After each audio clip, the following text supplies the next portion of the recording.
What's up, everyone? It's DSP, and welcome to episode 3 of the series that is already way too long to be a joke, yet I still consider it a joke. Cooking with the King.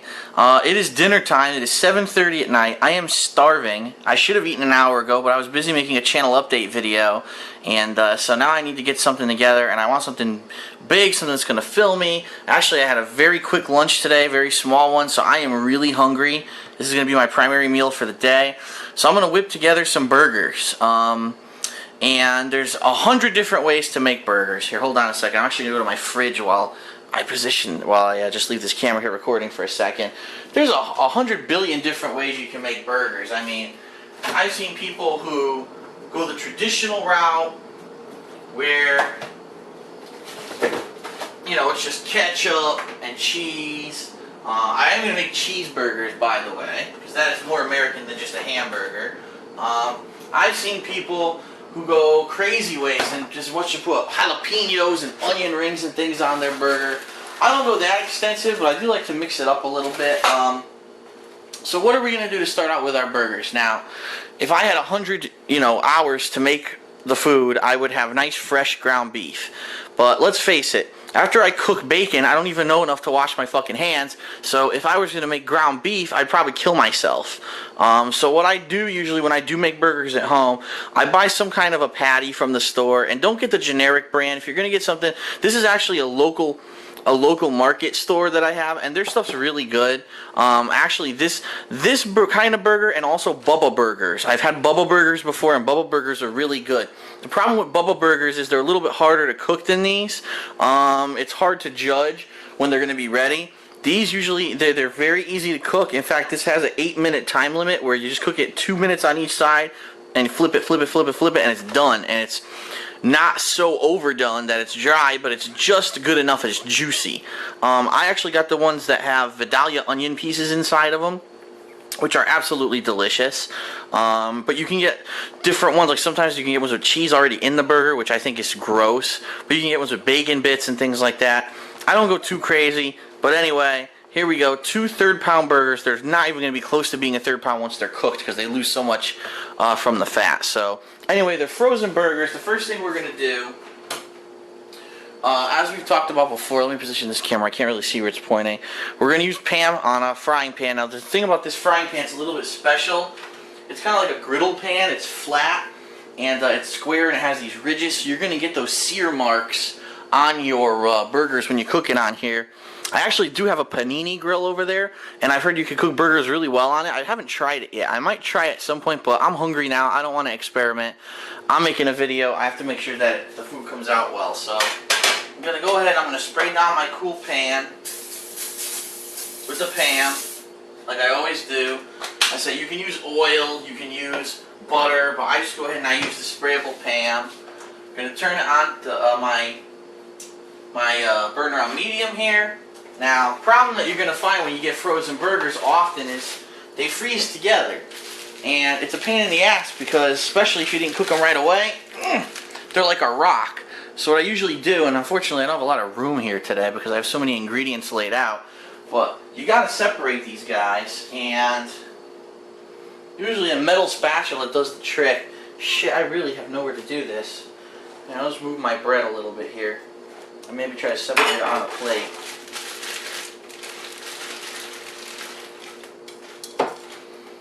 As you can see, these have been frozen for quite a while, but usually you can get away with it as long as you do keep them fully frozen. Yeah, they are really fucking stuck together. Holy shit. There we go. I got them separated. So, you got your separated frozen burgers. I'm going to go ahead, I'm going to put them on plastic so that way you don't say, oh my god, he's putting raw meat on the plate right next to the buns. So what we're going to have to do here is we're going to wait for this to heat up a little bit. But what ingredients am I going to use? Well, I'm actually going to make 2 different burgers. I'm going to do a more American traditional style, and I'm going to do a barbecue Texas style. So what we've got here are various ingredients. You've got pre-shredded lettuce, which actually was on sale. It's the only reason I have it, or else I just buy a head of lettuce. Usually I would use fresh bacon, but they had a sale on pre-cooked bacon, which is pretty cool if you're making like quick dishes or salads or something like this. In this case, I'm going to use this just for the sake of getting rid of it because it's about to expire and I don't want to have this shit lying around and I don't want to waste it either. So I'm going to use this on one of the burgers. 2 pieces of mild cheddar cheese. Cheddar cheese is always better than regular cheese, that's for sure. 2 buns, and you could use any kind of bun. You might find it a little bit hard to find a bun big enough for a big burger like that. I usually like a bun with a lot of sesame seeds on it. So it's just pretty standard white bread buns. You got your mayo, you got your ketchup, you got some Jack Daniel's barbecue sauce, which is my favorite barbecue sauce. I think it's absolutely delicious. You've got some classic bread and butter chips. You gotta get bread and butter chips for burgers. A lot of people like the dill on burgers. I don't. I like the bread and butter because they're sweeter. I just think they go better with beef. And that's pretty much it. Those are our main ingredients. And from that, we're going to make 2 completely different style burgers. One, excuse me, I'm choking on nothing. One that's way more traditional, and one that's going to be, like I said, more of like a Texas barbecue style. So, we're going to start cooking these burgers momentarily. Let me see if the pan is hot. The pan is getting warm. So here's what you do. These particular burgers, like I said, these are 8-minute burgers, meaning you cook them 2 minutes on each side. So what I'm going to do is I'm going to go ahead and I'm going to put those burgers in the pan. And I'm going to separate them at an angle here. So basically they're like one in each corner of the pan. Put it back down on the fire here, even though it's not real fire, it's electricity. And I'm going to set my timer. Sorry, I didn't realize. It's going to be a pain in the ass to keep moving this back and forth. I'm going to set my timer for 2 minutes. Because in 2 minutes I'm going to want to flip these guys. I'm also going to turn on my fan like I've recommended before. Whenever you're cooking, you definitely want to have the fan on because any steam or whatever that comes out, you don't want it to go ape shit. So while those are starting to cook, we're going to go ahead and we're going to cook some bacon. And since this is microwave bacon, like I said, pre-cooked bacon. It's not fresh bacon, unfortunately, but I need to get rid of this bacon, so I figure we'll throw down a couple strips here. Maybe 3 strips, because that's the whole layer here. And we're going to use that on one of our burgers. The rest I'll put back in the fridge.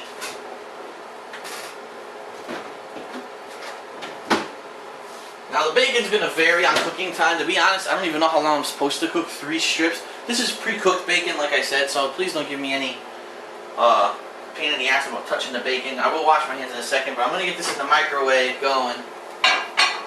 Probably for about, I don't know, let's try 40 seconds and we'll see how that goes. So we've got the burgers cooking, we've got that microwave going. I'm going to wash off my hands.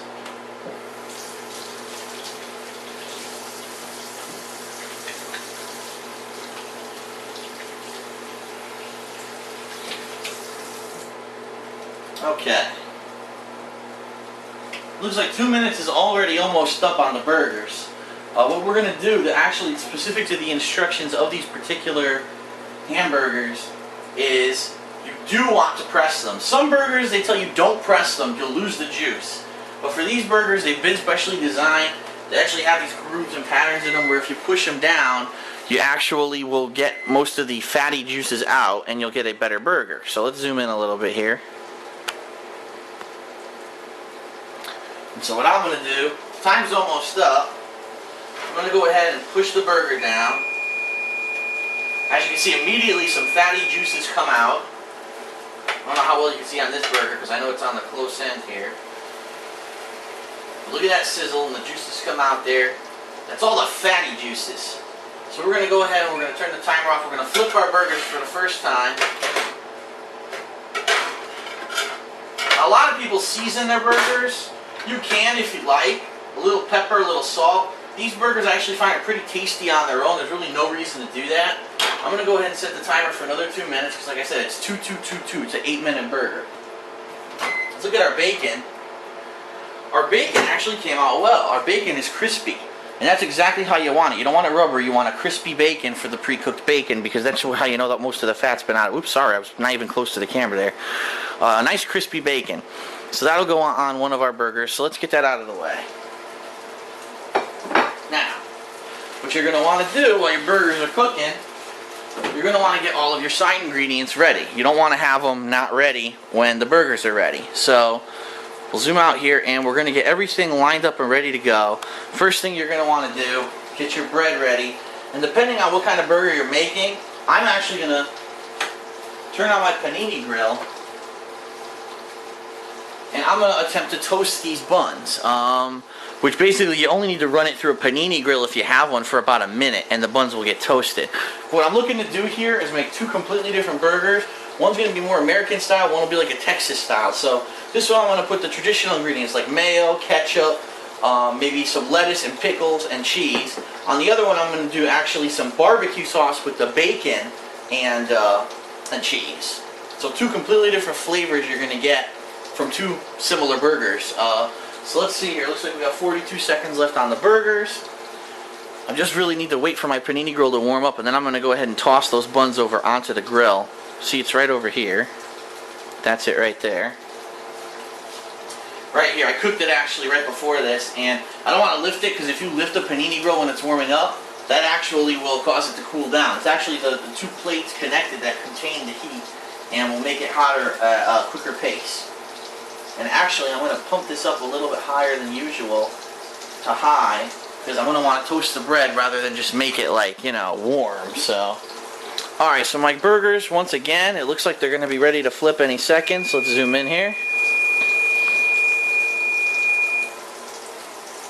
Turn that timer off. Once again, just like we did before, we're going to flatten. We're going to flatten. You can actually see, depending on where you put them on the griddles, they actually start to take form. They become more oval shaped, octagonal shaped. More oval shaped than round. We'll flip this guy again. Flip this guy again. We're going to set our timer for another 2 minutes. Okay, so while that's cooking, we're going to check. It looks like the panini grill's probably almost ready. I'm going to check the temperature now with my hand.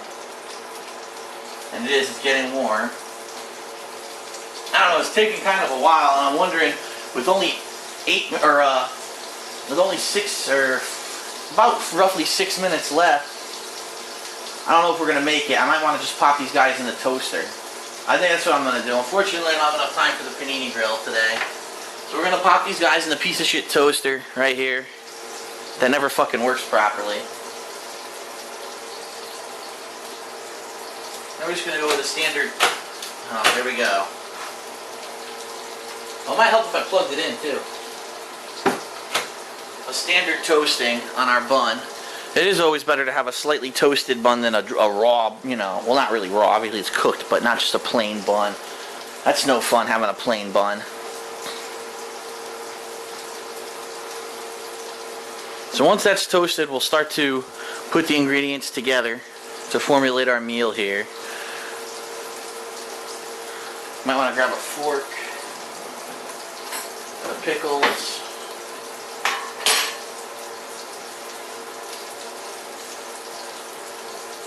"41 seconds left on our burgers before we flip them for the last time.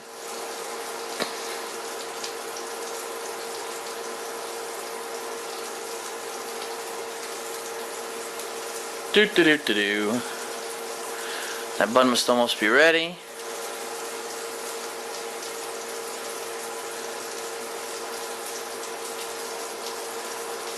Now for some reason it wants to toast extra long. Okay. It never toasts things this long. This toaster's a piece of garbage. Wants to make me look dumb. Well, while it's toasting, I'm going to go ahead and flip the burgers the last time.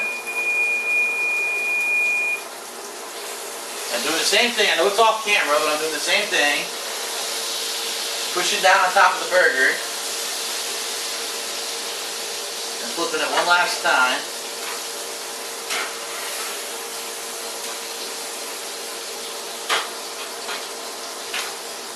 Bun's done. Here we go. It's nice. We'll get the other bun in there. Now, while this other bun toasts, piece of fucking shit, there's some tricks here we're going to use. Alright? First, we're going to actually put some barbecue sauce on one of our burgers before it even gets off the grill. Just a little bit, not too much. just to give it a little bit of flavor. Kind of, cooked into the burger. And then we're also going to go ahead and put the cheese on our burgers ahead of time so it melts. You want melted cheese. And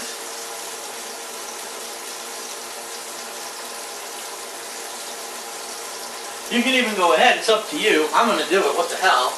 On that burger we put the barbecue sauce. I'm going to put some of the bacon on it so it'll actually melt a little bit into the cheese. Now of course it turns out I have too much fucking bacon. So, oh well, this burger's going to be insane.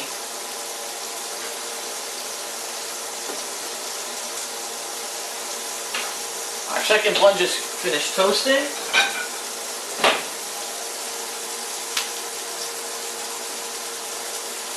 Now, while we're over here, let's go back over to our bun while those burgers finish up. What are we going to do with our buns? Well, like I said, one of them is going to be a Texas style. So we're going to go ahead and put some more barbecue sauce on the bun. Oh, shit. Well, that was way too much. The thing erupted on me. There must have been an air pocket in it. That's not cool. But we could salvage it. Look at that. Just put a little bit on top. There's going to be way too much on the bottom, and I'm going to have to avoid that blotch right there because I obviously didn't want that to happen. But now for the other one, if we're going more traditional, I'm going to go ahead and clean that off later. Now on the bottom bun, I'm going to put some mayo. Just a little bit, not too much.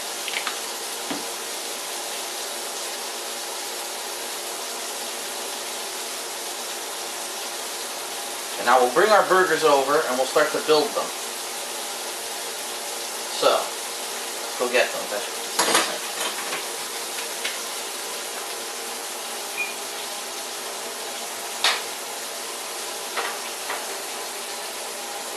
You can really tell when the burger is done because the cheese is completely melted. It's not over melted, it's, you know what I mean? It's not like burning at the seams or anything, but it's melted nicely on the burger there. So we got one American burger and one heart attack burger, basically. Okay. Good. And that fat is going to continue to sizzle in the pan, but I want to make the burgers first and then I'll get rid of that later. So on our traditional burger, what are we going to do? Well, first thing you want to do, if you're going to put ketchup on it, you got to put the ketchup on it first before you start. Oh my god, now the ketchup wants to launch all over the counter. Try to do this a little bit neater than I did. Obviously, this is a mess right now. I did not prepare my squirtable ingredients, and they launched all over the place on me. So, spread a little bit of that ketchup over the cheese. It's evenly distributed. If you're going to go ahead and do pickles or anything like that, you put those on. The one bummer is that I ran out of tomato. I had tomato and I ate it for lunch on a panini sandwich I made. I didn't realize. I was like, oh man, I should have fucking saved the tomato for the burger tonight. But I forgot and I went ahead and ate the tomato. So I have no tomato for this. I'll do a little bit of pre-shredded lettuce. Obviously if I had fresh lettuce, that's what I would be putting on here. But I do not. So some pre-shredded lettuce. So there's our more typical American burger with the mayo, the ketchup, pickles, lettuce. Texas style burger is pretty much done. We're not going to do anything else to it. I mean, it has way too much bacon on it, but that's my fault. I should have only cooked 2 strips.